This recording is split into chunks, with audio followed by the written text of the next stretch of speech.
You probably know by now that a budget is a useful way for you to keep track of your money, but what exactly makes it such a powerful tool? So there's an article here I'm going to bring up with 6 reasons why you need a budget. And as you're looking at the article with me, just consider these 2 questions. The first one, out of the 6 reasons that are provided, which of those reasons is the most important to you? And then despite those 6 reasons for keeping a budget, people don't have a budget. And again, why do you think that that is?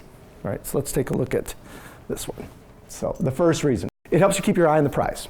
Budget helps you figure out your long-term goals and help you work towards them.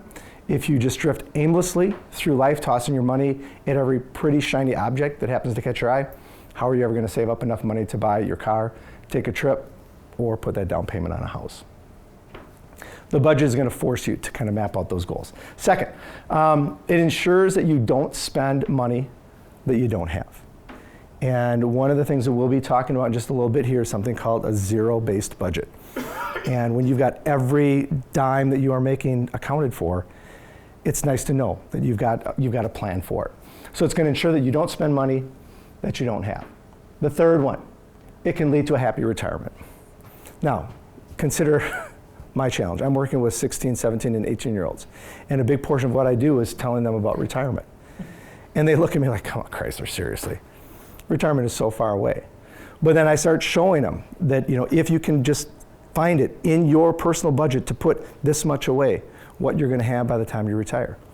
And plus, when I put the fear of God in them that Social Security is not going to be here, because a good possibility it isn't, or it's not going to look the same, or they're going to have to work till they're 75 in order to get it, then it starts to make sense. But once you start showing them the dollar amounts that they can make, it does help out quite a bit. But we know that the budgeting is going to help you do that too. The fourth one, it helps you to prepare for emergencies. And again, for the students that I work with, when there's an emergency, what do? Yeah, mom and dad. Mom and dad are going to bail me out. And again, my goal is for them to be able to walk out of my class and to be able to make it on their own if they choose to, that they're going to have all the tools in order to do it. So what I share with my students for emergencies is you need to work as hard as you can to get $500 put away into a savings account for an emergency fund. Because $500 for them pretty much would take care of anything, most anything. Once they reach that goal, then I tell them, then push your goal to $1,000.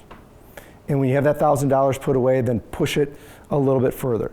But build that cushion that you have so you're not going to have to rely on some of the things that some of us have had to rely on, credit cards or loans or those types of things. So we know that budgeting can do that too.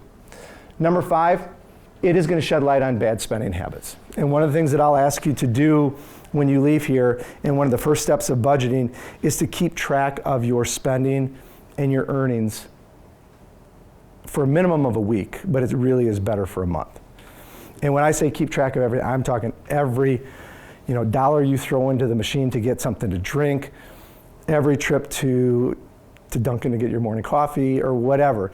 And the students always laugh because I tell them when they say, you really want us to write down everything? And I said, yeah, everything. And they kind of look at me and I just tell them, I said, look, if you're embarrassed to write it down and share with me, maybe you shouldn't be buying it in the first place. Okay, that's my dad coming up in me. But anyway, so we want to get those bad spending habits out of the way. And then finally, it's better than counting sheep.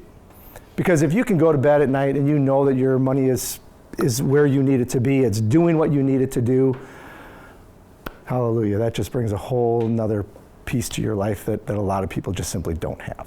All right? So I love this article. Again, you'll have a copy, you'll be able to see this one as well.